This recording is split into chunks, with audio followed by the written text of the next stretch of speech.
What's up, everybody? I'm Taylor, and here I speak about my recovery journey, what's worked for me, what hasn't worked for me. I am very grateful for all my subscribers, the comments, the support. Gratitude doesn't even describe how grateful I am. It's my motivation to keep moving forward.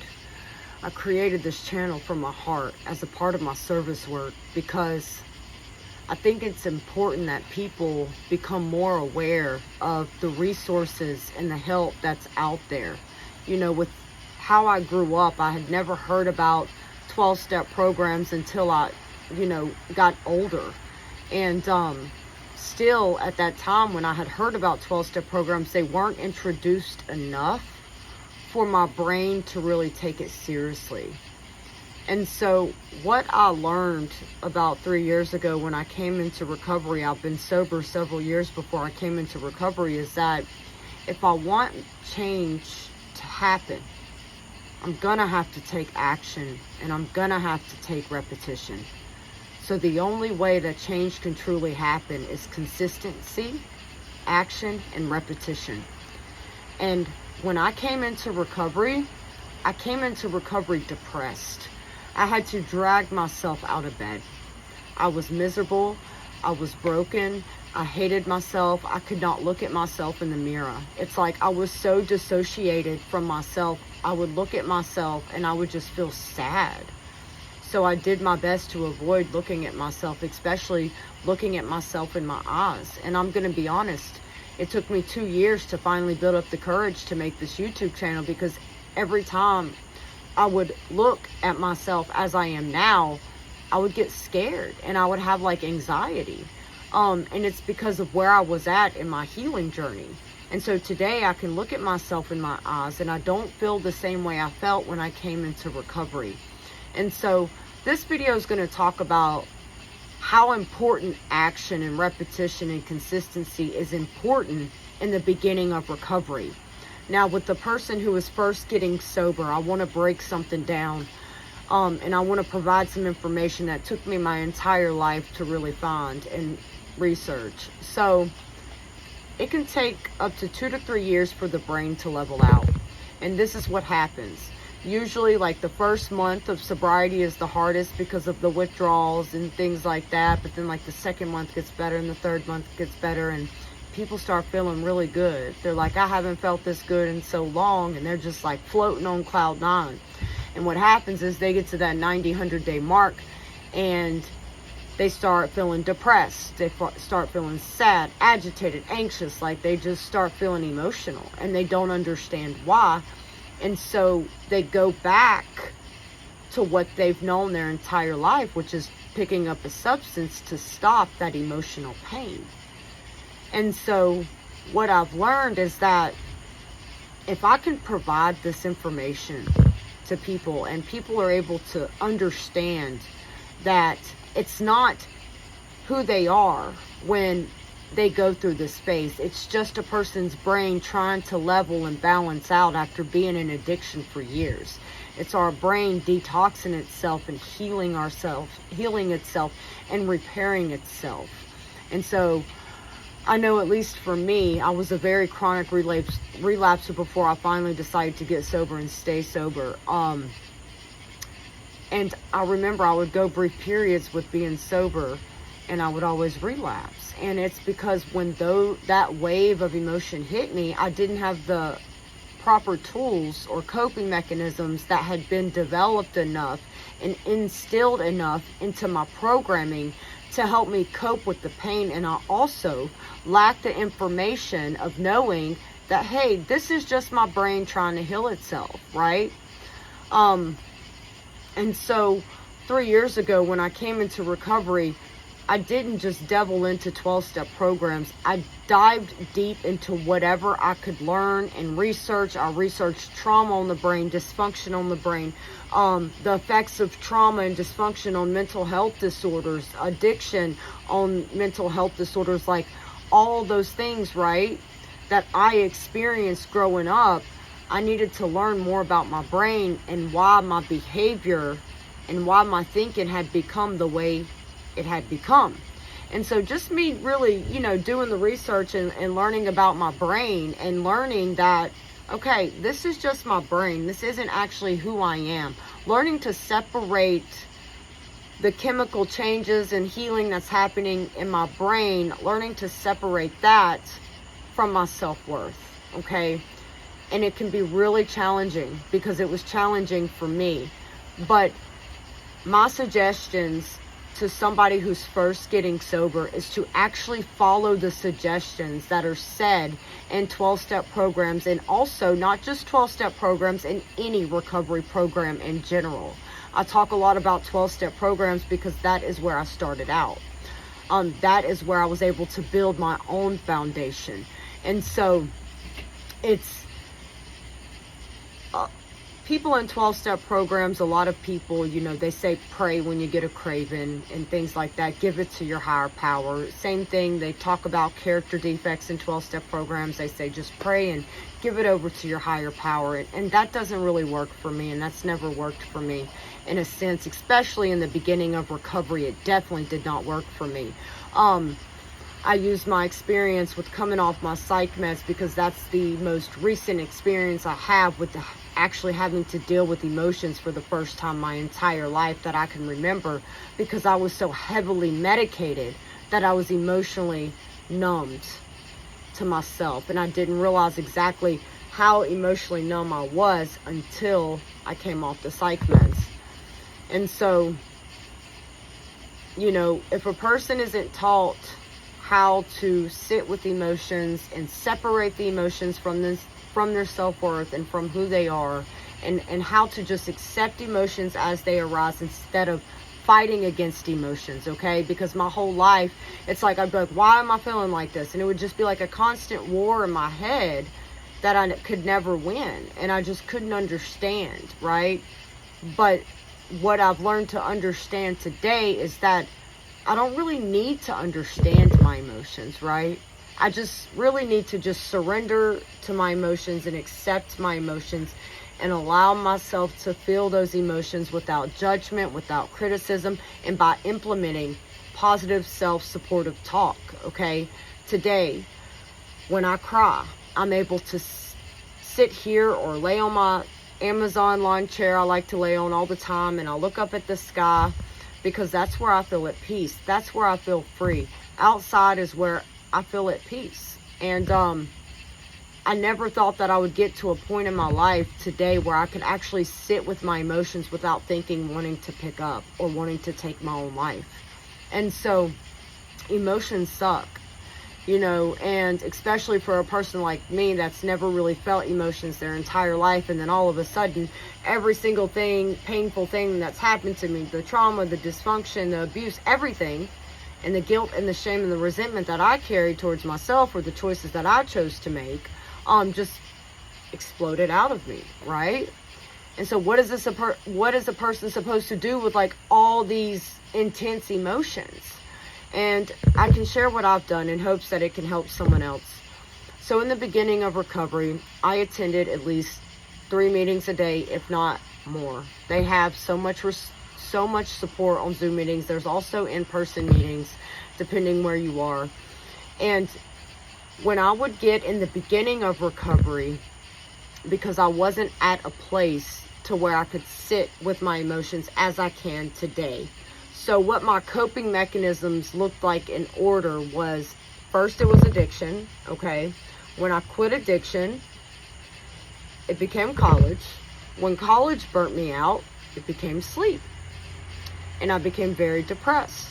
And so when I came into the program, I had to force myself for the first several months to form new habits, a new routine, and like a new programming in order to make it become natural response, right? And so it was a lot of hard work in the beginning, but it's not hard work now. That's what I'm trying to say. I had to work super hard in the beginning. I had to take action when my brain didn't want to. I had to fight that part of my brain. I had to fight that war. I had to argue with my brain. No, we're not going to do this. No, we're not going to do that. And, you know, it's like the good part of myself was like, you know, you're not supposed to do this. It was like, la, la, la, la, la, la. And that's the truth, you know. And I know many people can relate. And, you know, journaling has really helped me a lot. And I know that's a well-known tool that is mentioned a lot, but what really helps me more is doing voice recorders. Like on my voice recording app, is talking into my, like as an audio. Like I download a journal app, and so it can like organize it for me, you know, and I can do a recording instead of typing. And something that helps me today is actually, if I'm out in public or something, or I am somewhere where I can't get to my safe place, which my safe place is here in my backyard, when I become emotionally intoxicated, I would say, or emotionally triggered, emotionally activated, when I'm feeling my emotions, okay, whatever you want to call it, I come outside and I just sit and I regroup, right? And I do positive self-talk. But that doesn't always work, because sometimes I will get triggered and I'm not at home. So I have a journal app on my phone, and I'll start journaling on my phone. And that's keeping my hands busy, right? Which is keeping my mind busy. I'm just a writing, okay? And the more I did that, the more habitual it became. The more it became a part of my programming. Picking up the phone and calling somebody when, you know, I really needed some support. But not calling somebody that would feed into my bullshit. Like calling somebody who was loving, kind, and supportive. Not calling somebody who would just sit there and make me feel more worse than I already did after I get off the phone with them. You know, finding good, healthy people, a good, healthy, solid support system.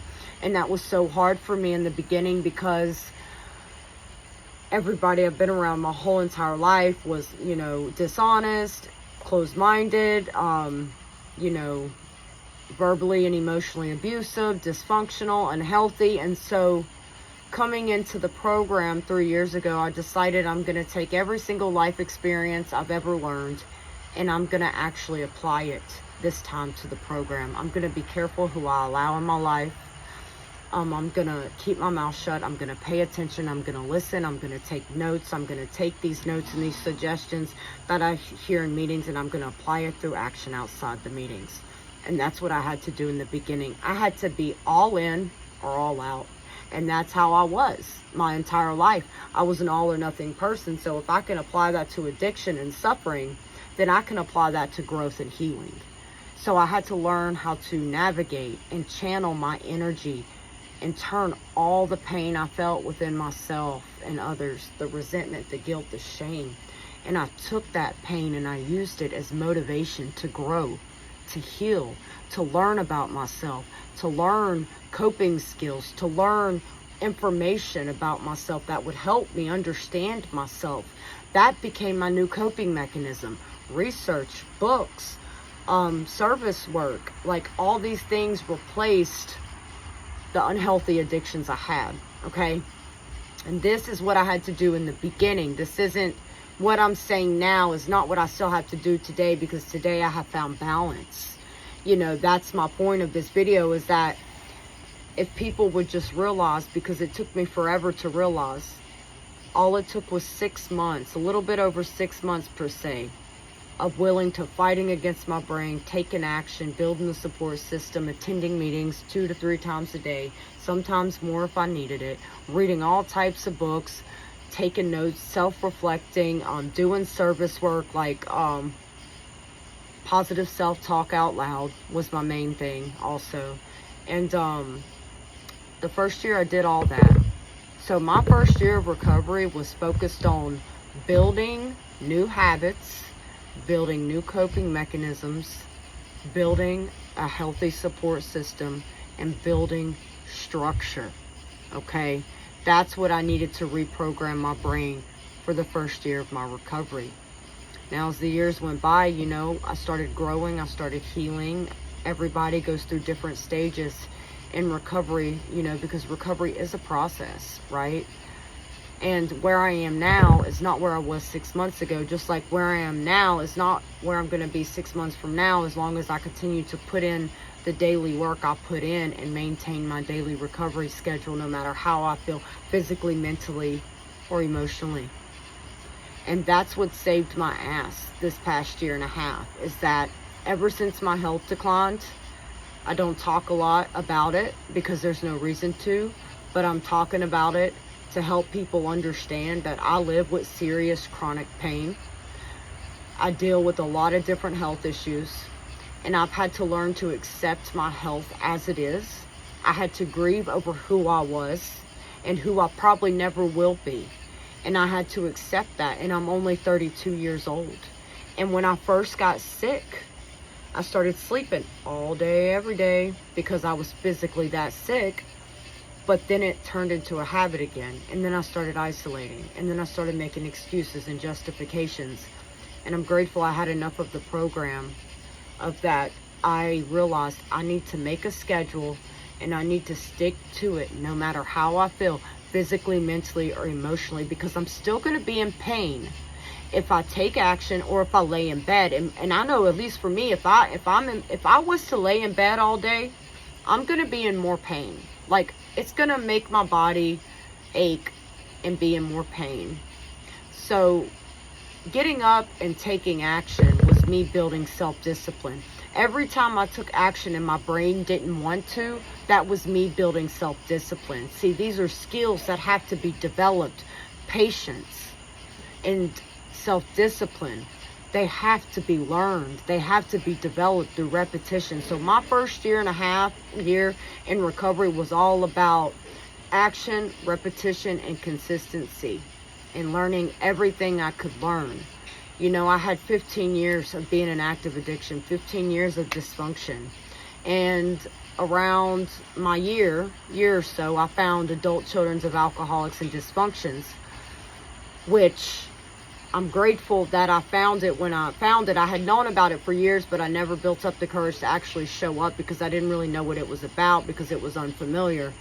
But I needed a foundation first. I needed a solid foundation to help me in other 12-step programs, to help me dive deeper within myself, to pull up the stuff to the surface I had shoved down my entire life. If I wouldn't have had a foundation when I started ACA, I don't know what would have happened, but I know I wouldn't have been able to cope with the pain I felt. And so building a solid foundation is the most important thing in the beginning of recovery. The spiritual connection can come later. Don't worry about it. Don't stress yourself out about it. Focus on building self-discipline, repetition, action, consistency, building a support system, reaching out when you're struggling, doing service work, developing a new tool set to cope with pain. You know, there's so many different things people can do to like process emotions and cope with pain. And what I was going to say earlier was the coping mechanisms that I went from was addiction to college, burnt out to sleeping, depression. And so when I got into recovery my first year, that's when I really started getting on YouTube. And I had built my feed up to where like self-development stuff, like you know, cute animal videos, I love animals, and like things like spirituality, things that were going to help me grow. It took like several months of like, don't recommend this, not interested in this, of hitting those options for my feed to pop up the way I wanted it to, but it finally did. And like negative stuff stopped popping up on my feed. And so everything that was popping up on my feed was giving me knowledge. It was giving me information. So that actually became my main coping mechanism until I could learn how to actually get to a point in my recovery where I could just sit in silence with my emotions. So I had to do what I had to do in the beginning of my recovery to make my program work. And I had to twist certain vocabulary words. I had to maintain an open mind. And most importantly, I had to be honest, not just with other people, but I had to be honest with myself.